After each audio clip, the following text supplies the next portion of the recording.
Salmo de número 116.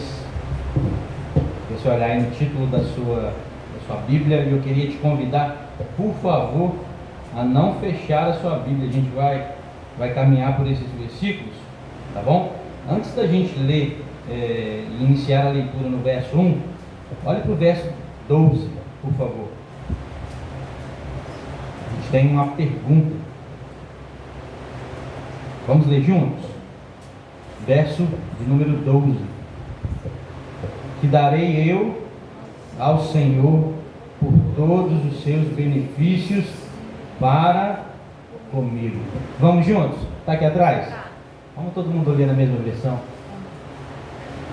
3, 2, 1. Como poderei retribuir ao Senhor todos os seus benefícios para comigo? Glória a Deus. O salmista diz assim, a partir do verso 1: Amo o Senhor porque Ele ouve a minha voz e as minhas súplicas, porque inclinou para mim os seus ouvidos. Invocá-lo-ei enquanto eu viver. Laços de morte me cercaram e angústias do inferno se apoderaram de mim. Caí em tribulação e tristeza, tribulação e tristeza me dominaram. Então invoquei o nome do Senhor. Ó Senhor, livra minha alma. Compassivo e justo é o Senhor. O nosso Deus é misericordioso. O Senhor vela pelo simples. Achava-me prostrado e Ele me salvou. Volta minha alma ao teu sossego, pois o Senhor tem sido generoso para comigo.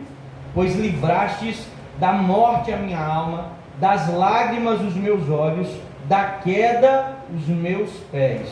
Andarei na presença do Senhor, na terra dos viventes. Amém? Feche os olhos. Senhor, mais uma vez a gente se coloca diante de Ti em oração, e com o coração quebrantado e contrito, nós pedimos ao Senhor que derrame sobre nós, que caia sobre nós espírito de ousadia, espírito de sabedoria, espírito de revelação, para que nós possamos provar da Tua boa e santa palavra. Que o Senhor ministre em nosso coração essa boa semente, e que o nosso coração se comporte como terra fértil nessa noite. Nós desejamos comer do pão que sai da sua boca, nós queremos sair daqui alimentados, e nós sabemos que a Tua palavra é o nosso alimento, que a Tua palavra é luz para os nossos caminhos, e nós te pedimos em nome de Jesus, nos conduza nesse tempo, Senhor. Traga nossa mente cativa à obediência de Cristo Jesus. Ilumina a nossa mente, ilumina o nosso coração, que não nos distraiamos nessa noite, para que a gente possa absorver a Tua gloriosa e santa palavra.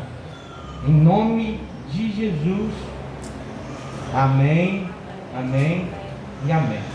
Queridos, eu quero te pedir, por favor, não se distraia, olha aqui para frente, tá bom? Se você já bebeu água, se você já foi no banheiro, segura um pouquinho. É coisa que alguns minutos, e a gente vai dividir a exposição desse texto, e com certeza Deus falará de forma tremenda ao nosso coração. Como eu iniciei, meus irmãos, o capítulo 116 do livro de Salmos, ele vai nos mostrar, que um grande testemunho de gratidão do salmista. O salmista aqui está com o seu coração encharcado de gratidão, e nós podemos perceber ao lermos principalmente esses versos que nós temos um duplo livramento na vida do salmista. Semana retrasada, quando eu expus o capítulo 46 do livro de Salmos, eu disse aos irmãos que os estudiosos, eles atribuem o capítulo 46 possivelmente ao rei Ezequias e a batalha que ele viveu e vivenciou contra o Império Assírio. O Império Assírio era chefiado por Senaqueribe, e ele estava desejoso em invadir Judá, no caso Jerusalém, onde o rei Ezequias estava.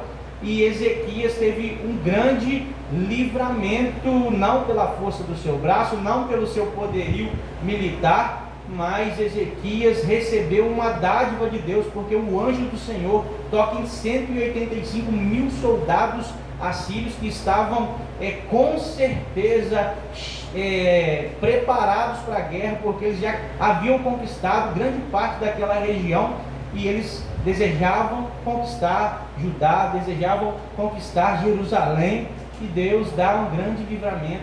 Não sei se você estava aqui, mas no domingo a gente falou a respeito de que a gente deveria acalmar, aquietar, porque a guerra era de Deus. Quem estava aqui lembra? A guerra era do Senhor, e o Senhor venceu aquela batalha pelo seu povo. Amém? O Salmo 116, os estudiosos também vão atribuir a Ezequias esse salmo, porque se parece muito com tudo que Ezequias viveu. Não só tensões exteriores, mas também tensões interiores. Ezequias, ele era rei de Judá, sua estadia era em Jerusalém. Ezequias foi um bom rei. Na semana retrasada a gente disse a respeito de Ezequias uma característica muito peculiar. A Bíblia vai dizer que não existiu ninguém que confiou mais em Deus do que Ezequias. Ninguém que confiou mais em Deus do que Ezequias. Então ele formou grandes exércitos, ele adquiriu fortunas, ele foi de fato um bom rei, ele participou de um grande avivamento, mas ele estava passando por dificuldades, e como eu disse, estudiosos vão atribuir esse salmo ao momento que Ezequias ele está ali de frente com o Império Assírio. São 185 mil soldados fortemente armados até os dentes, prontos para destruir Jerusalém. Bom, então o poderio militar desses soldados ele era muito grande, o arsenal deles era grande demais. Eles eram soldados que eram sanguinários, eles participavam de um império que era expansivo, então eles iriam dominando por onde eles passavam. Então, um dos problemas de Ezequias era o problema de que ele estava ameaçado, o império dele estava ameaçado, o reinado dele estava ameaçado. Mas existia um segundo problema que Ezequias passara, que era uma doença. Talvez você não lembre, mas eu quero refrescar sua memória. Isaías, no capítulo 38, o profeta ele vai até esse rei, o rei Ezequias, e a escritura vai dizer o seguinte: naqueles dias, Isaías 38, se você quiser matar. Naqueles dias Ezequias adoeceu de uma enfermidade mortal. Então a enfermidade era o quê? Mortal. E veio a ele Isaías, o profeta, filho de Amós, e lhe disse: assim diz o Senhor, põe em ordem a tua casa, porque morrerás e não viverás. Então Isaías, dirigido pelo Senhor, vai até Ezequias e diz para Ezequias: Ezequias, coloca em ordem a sua casa, porque você vai morrer. Irmãos, quando o profeta vai na casa de Ezequias, o profeta está indo segundo uma direção divina. Então, o que Ezequias escuta é algo que Deus mandou falar para ele. Então não era qualquer pessoa, não era Senaqueribe falando aos soldados de Ezequias que eles seriam destruídos, porque Senaqueribe em um momento vai falar: Ezequias, nenhum exército pôde conter o nosso exército, nenhum Deus se levantou para salvar ninguém, vocês vão perder a batalha. Então agora era o próprio Deus advertindo e dando uma sentença divina a Ezequias. Então, no momento que Isaías vai seguir a sua vida, depois de entregar essa profecia ao rei de Jerusalém, o rei chora, o rei pede misericórdia, e antes de Isaías deixar Jerusalém, Deus manda Isaías voltar e dá um outro decreto ao rei Ezequias, a partir do versículo 5 do capítulo 38.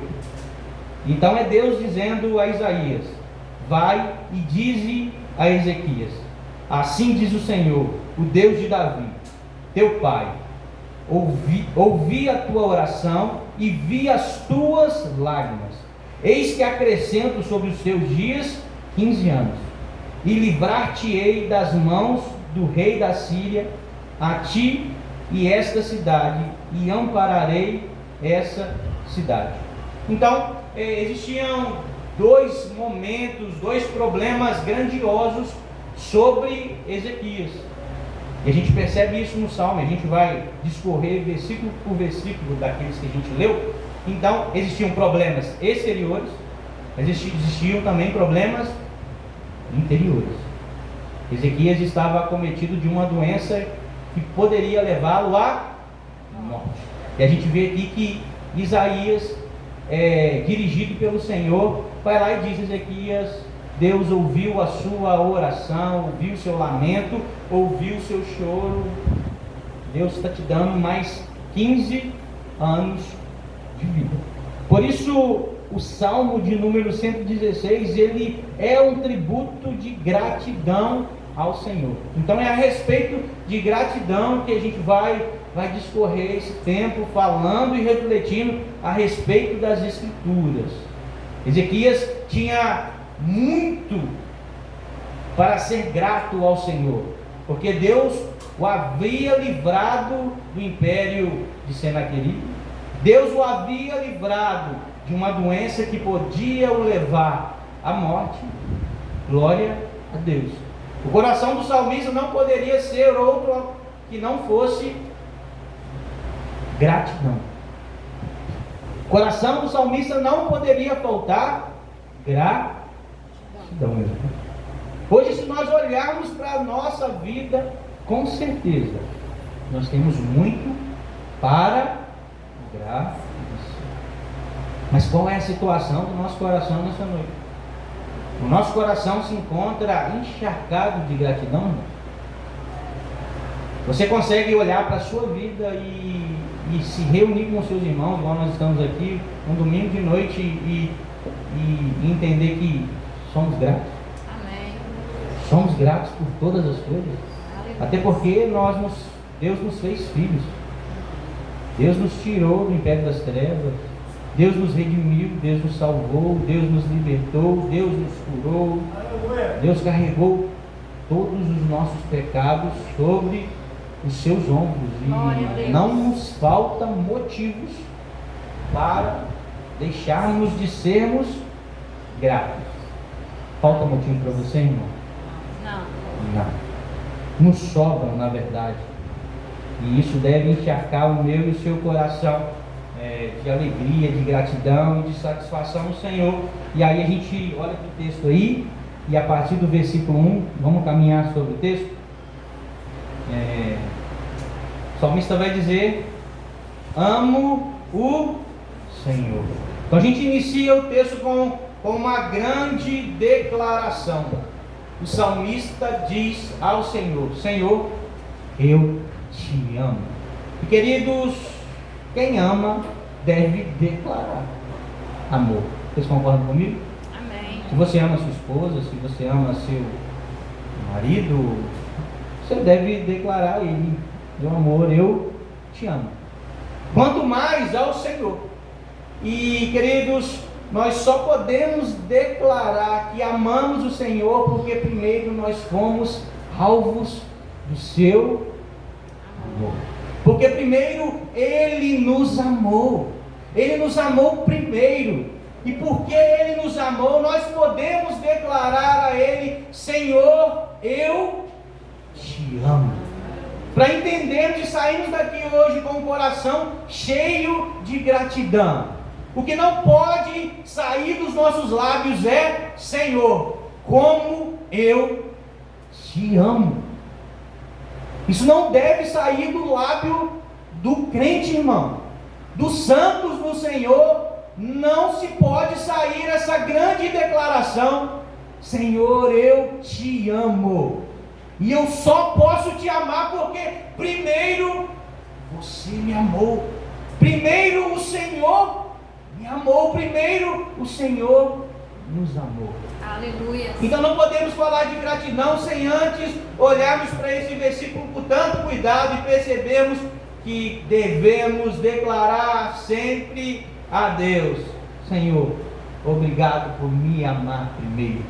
Obrigado porque nós somos alvos do seu amor através de Jesus Cristo. E o salmista ele vai dar um motivo, ele vai dizer: eu amo o Senhor, porque Ele, olha para o texto nosso, ouve a minha voz. Porque Ele ama, Ele ouve as minhas súplicas, as minhas orações.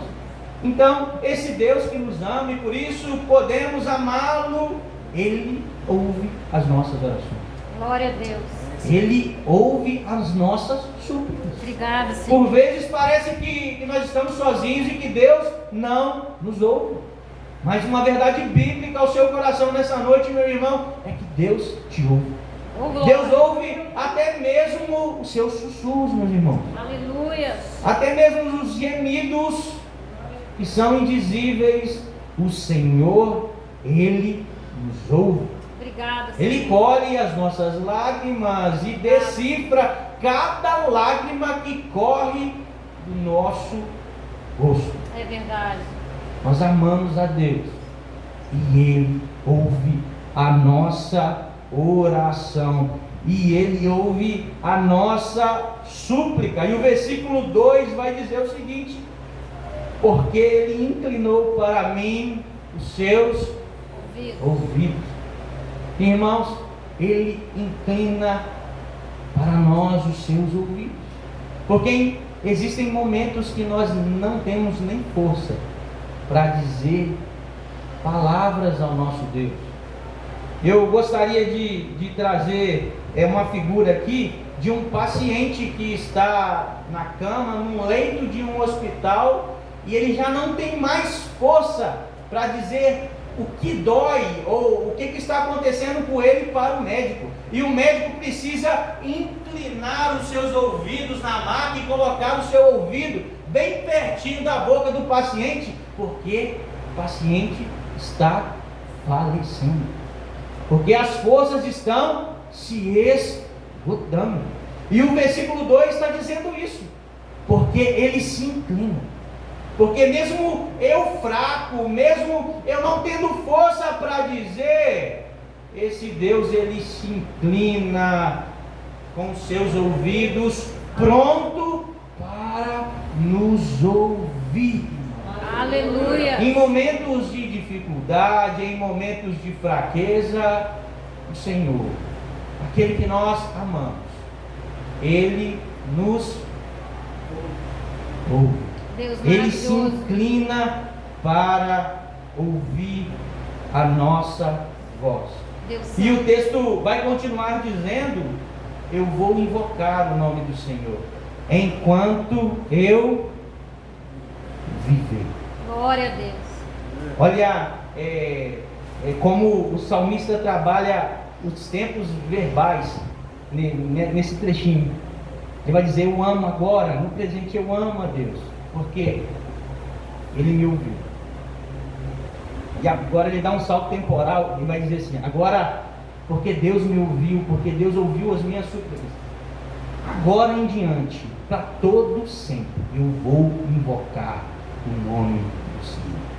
Eu invocá-lo-ei enquanto eu viver. Todos os dias da minha vida eu invocarei aquele que me amou. Então, para entendermos a respeito de gratidão e sairmos daqui nessa noite com o coração encharcado, a gente precisa pegar o exemplo do salmista, meus irmãos. Eu vou invocar o nome do Senhor em todo tempo, todos os dias. Pela manhã eu invocarei o meu Deus, pela tarde eu vou invocar o nome do meu Deus, ao anoitecer eu invocarei o meu Senhor, nas madrugadas eu invocarei aquele que me amou. Exaltado Senhor. Glória a Deus. Aleluia. O versículo de número 3, o verso de número 3, o salmista começa a dar mais detalhes a respeito das suas crises, porque são crises, são batalhas e são problemas de diversos sentidos. E ele vai dizer no verso de número 3, laços de morte me cercaram. Laços de morte me cercaram, e aqui nós temos um problema externo. Não foi isso que a gente disse? Existiam dois problemas quando a gente estava contextualizando o Salmo. Dois problemas na vida de Senaqueribe. Um problema externo, o império sírio, e um problema interno. E aqui no verso de número 3, o salmista está dizendo: laços de morte me cercaram. Um laço, meu irmão, para quem já viu ou já participou, enfim, tem algum entendimento a respeito de caça, porque se fala de laços, a presa nunca sabe quando ela vai cair no laço de um caçador. Amém? Ela só cai nesse laço porque ela não sabia que o laço estava ali. Olhando para a figura de um caçador que foi para a mata procurar a sua caça, o seu alimento. Ele coloca lá um laço na selva e a ideia dele é alcançar a sua caça. E a caça, ela vai cair no laço porque ela não consegue enxergar o perigo. Embora é invisível o laço para a presa, ele não deixa de ser mortal. E olha para aquilo que o texto está dizendo. Não são laços qualquer, não é os laços que a selva vende ali na esquina, na sua loja. Não é o laço que o Jackson vende ali na sua loja, na esquina. São laços de morte, irmãos. Não é qualquer laço, são laços de morte.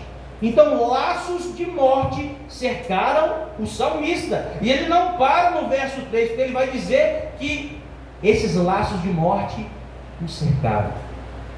Porque uma coisa, meus irmãos, é o laço lá e eu aqui. Mas agora o que o salmista está dizendo é que o cerco está pronto.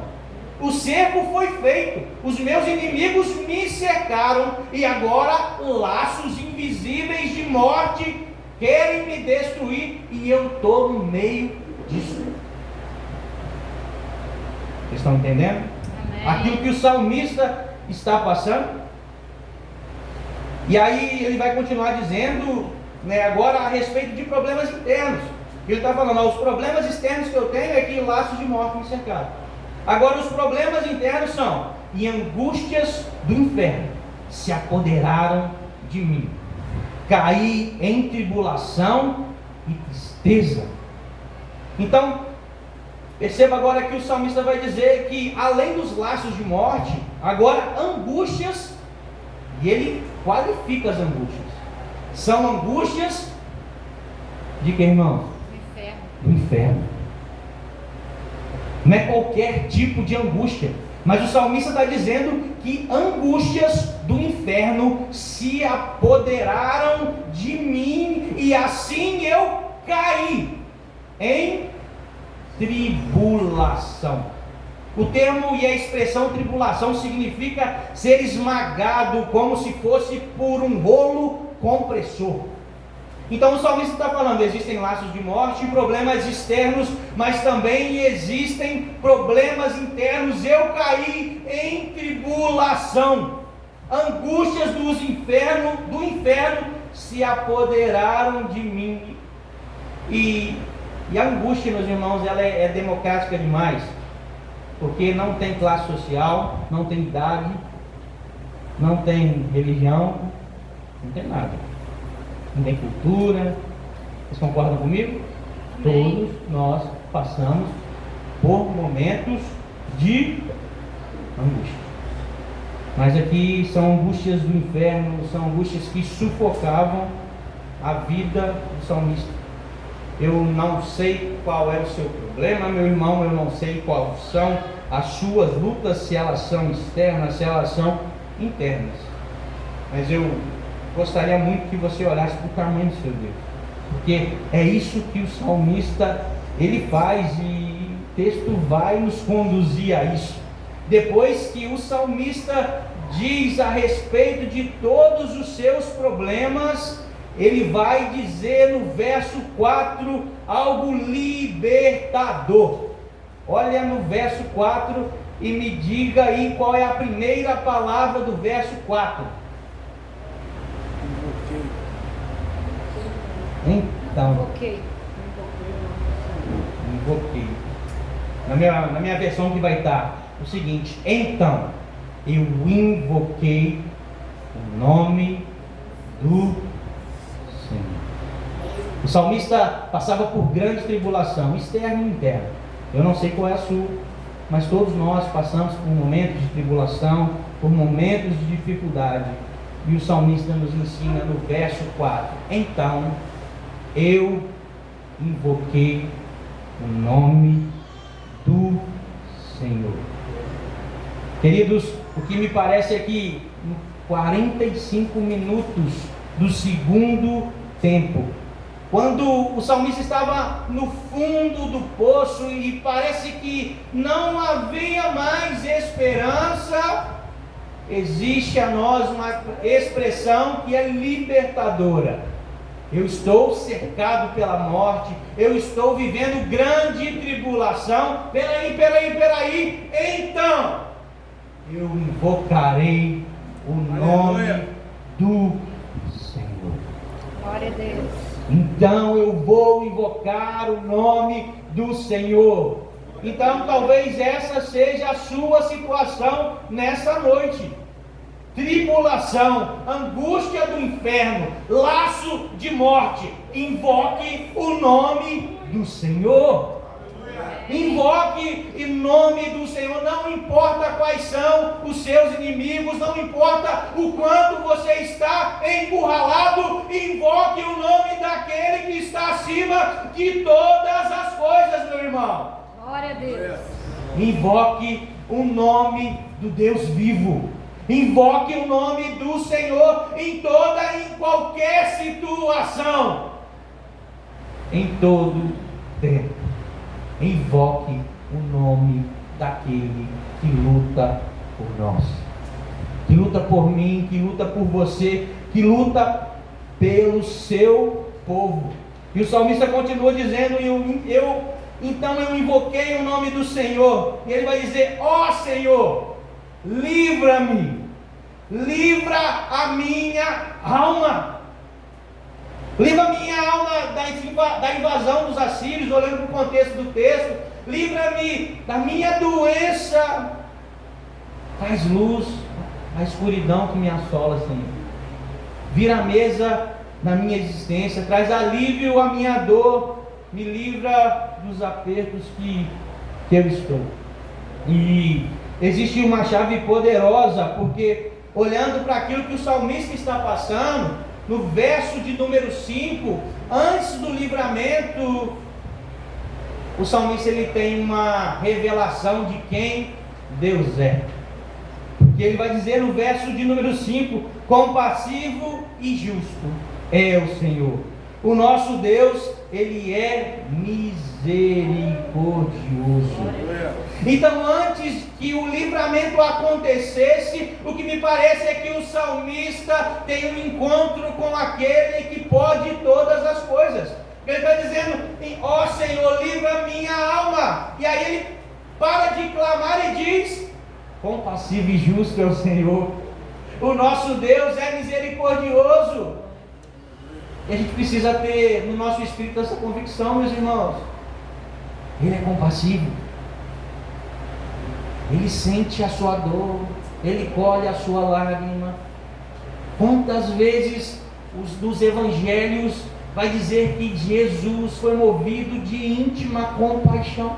Então o sentimento que não falta no coração do nosso Deus é compaixão. Então, compassivo, cheio de compaixão é o Senhor, justo é o Senhor, meus irmãos. E um manto de justiça cobre a nossa vida. A justiça de Cristo cobre a nossa vida.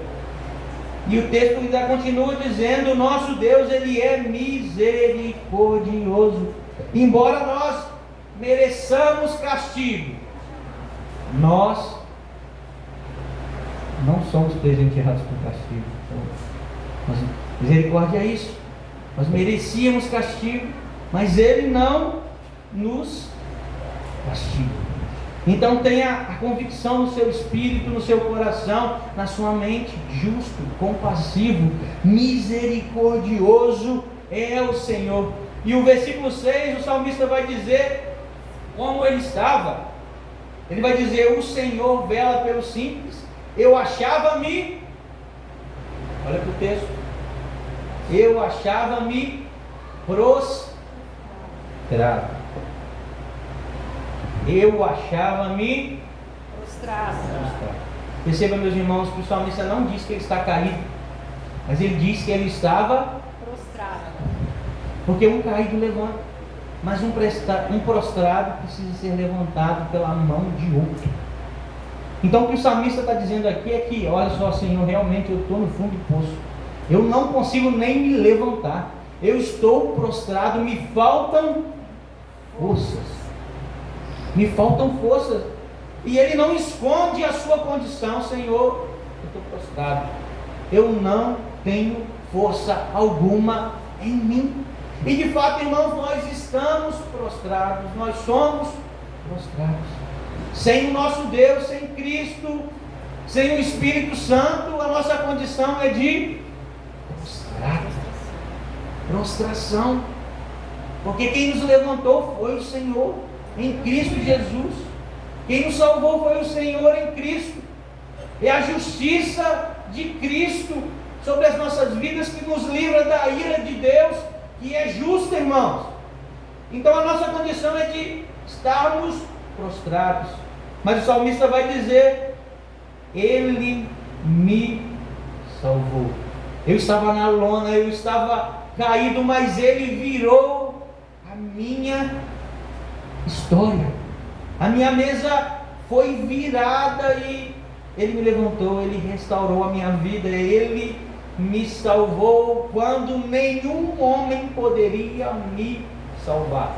Olhando mais uma vez para o contexto do Salmo 116, ninguém de Judá poderia libertar ou livrar Ezequias das mãos do exército assírio. Ninguém. Olhando para a sua doença, se Deus não manda o profeta Isaías voltar lá e dizer que ele tem mais 15 anos, ninguém poderia livrar Ezequias. Só Deus, irmão. Só Deus. Só o Senhor. Existem questões da nossa vida que nenhum homem pode fazer nada. Eu vou dizer para vocês que como pastor e por vezes a gente vai aconselhar irmãos, 95% dos problemas da vida dos nossos irmãos a gente não consegue resolver. Não dá para resolver. Não dá. Só Deus. Só o Senhor. Só o Senhor pode nos livrar. Vocês têm essa convicção? Amém. Só Deus. A gente gasta um tempo de conversa, a gente olha para o problema e o nosso esforço por vezes é fazer com que o irmão ou a irmã olhe para as Escrituras, perceba que a gente passa por momentos de tribulação nessa terra, questões complicadas, mas nós não devemos abandonar a nossa fé, pelo contrário, devemos invocar o nome do Senhor. Devemos olhar para aquele que pode nos livrar todas as coisas, e se Ele não livrar, irmãos, é porque aprove a Deus. Aleluia. Aprove a Deus. Então, só o Senhor pode nos livrar. Só Ele. Mas ninguém. Amém? Amém. Glória a Deus. Glória a Deus. E aí o verso 7, a gente já caminha para o fim, vai dizer o seguinte: o salmista está dizendo, porque ele já disse no verso 6, Ele me salvou. No verso 7, o salmista está falando assim: volta minha alma ao teu sossego, pois o Senhor tem sido generoso. No versículo 6, o salmista já tinha sido livrado dos maus que estavam contra ele. E no versículo 7, o que o salmista está dizendo é o seguinte, ou o que ele está fazendo. Ele encara o espelho e diz: minha alma, volte ao seu sossego. Quantos já conversaram com o espelho? Todo mundo, gente. Até criança faz isso. Vou perguntar de novo. Quantos já olharam no espelho e conversaram com si mesmo? Todos nós, todos nós. E o que o salmista está praticando aqui, o movimento do salmista é esse.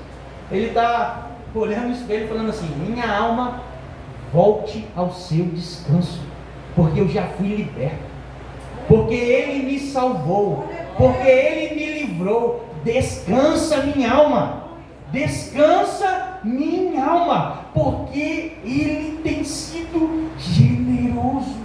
Glória a Deus. Porque Deus tem sido generoso, a minha alma encontra descanso. Porque o Senhor tem sido generoso, a nossa alma encontra descanso, meu irmão. Amém? Glória a Deus. Você consegue perceber a generosidade de Deus para conosco, meus irmãos? Enviando o seu Filho, João 3,16, Ele deu o seu único Filho. Ele deu. Deus é generoso, meu irmão. Então, se Deus é generoso, minha alma descansa. Descansa, porque Deus tem sido bom, porque Deus tem me livrado, porque Deus é generoso, porque Ele é compassivo, porque Ele é justo, porque Ele é bom, porque a fidelidade dEle dura para sempre, porque a sua misericórdia cada manhã se renova. Oh, meu irmão, oh, meu irmão, descansa, minha alma, volte ao seu descanso, sossega. Deus tem sido bom, Deus tem sido generoso. Amém. Glória a Deus. Glória a Deus. Glória a Deus. Glória a Deus. São razões convincentes, irmãos, Amém. para que o nosso coração seja encharcado de gratidão nessa noite. Verdade. Para que nenhuma dúvida tire a nossa paz. Amém? Amém. Glória a Deus. Glória a Deus. Vamos continuar no texto para a gente terminar. Amém. Então, a gente percebe que na vida do salmista, as circunstâncias já haviam mudado, mas parece que o sentimento dele estava como um sentimento de inquietação, por isso que ele está olhando no espelho. É que lógico é uma figura, mas ele está olhando para si mesmo e está falando: alma, descansa. Alma, se acalme. E as razões convincentes para isso é que Deus é generoso e essa é a garantia de tudo na nossa vida. A garantia no presente de que Deus é generoso, a garantia no nosso futuro de que Deus continuará sendo generoso, bondoso, paciente, compassivo. E aí, a gente tem uma libertação que ela pode ser entendida em três âmbitos diferentes. É o versículo de número 8, se eu não me engano, Bruno. Número 8. O salmista vai dizer o seguinte: eita Jesus, livramento, tá, Lucas? Livramento. O salmista vai dizer o seguinte: pois livrastes da morte a minha alma, das lágrimas os meus olhos, e da queda os meus pés. São três tipos de livramento que o Senhor nos dá. Primeiro, Ele livra a nossa alma da morte, um livramento espiritual em Cristo Jesus. Nós somos livrados da morte. Amém? Amém. Existe um título de um livro de John Owen. Ele é até difícil de se entender, mas ele vai falar de uma verdade muito importante a respeito de Jesus. Ele vai falar a respeito. E olha o título do livro: A Morte, da Morte na morte de Cristo. Ele está falando a respeito da morte, na morte de Cristo. A respeito do nosso Cristo ter vencido a morte. E agora também nós vamos vencer na glorificação. Glória a Deus, nessa promessa que nós aguardamos, nessa promessa que enche o nosso coração de esperança. Então Ele nos livrou da morte, a nossa alma da morte. Mas Ele também fez mais coisas. Ele livrou das lágrimas, Ele livrou das lágrimas dos meus olhos. Então Ele enxugou as lágrimas dos meus olhos. Ele me livrou não só espiritualmente, mas emocionalmente. Ele enxuga todas as lágrimas dos meus olhos. Ele não somente enxuga, mas estanca todas as causas, quando é da vontade dele. Amém? Então Ele nos livra no âmbito espiritual, porque Ele nos livra da morte. Ele nos livra emocionalmente, porque Ele nos livra dos nossos olhos, de suas lágrimas, mas Ele também nos livra moralmente, porque o texto vai dizer que Ele nos livra da queda. Da queda o Senhor nos livra. E existem terrenos que são altamente escorregadios. E o que o salmista está dizendo aqui é que o Senhor livra a nossa vida, quem nós somos, da queda. Logicamente, Paulo vai dizer que aquele que está de pé, cuide bem, para que não caia. Mas a segurança que nós temos é que a graça que nos empodera a viver uma vitória sobre o pecado é que Deus está sempre envolvido em nos livrar da queda. Amém? Glória a Deus. Então Ele nos livra espiritualmente, nos livra emocionalmente e nos livra moralmente. Glória a Deus.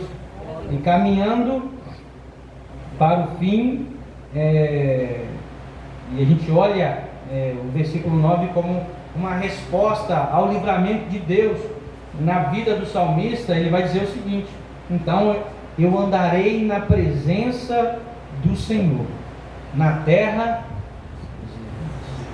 Então, já que Ele me livrou de todos os maus, me livrou do cerco da morte, me livrou das angústias do inferno, eu andarei na presença do meu Deus. Na vida do crente, irmãos, pode faltar tudo, menos a presença. Menos a presença do nosso Deus. O salmista está dizendo: andarei na presença do Senhor, na terra dos viventes.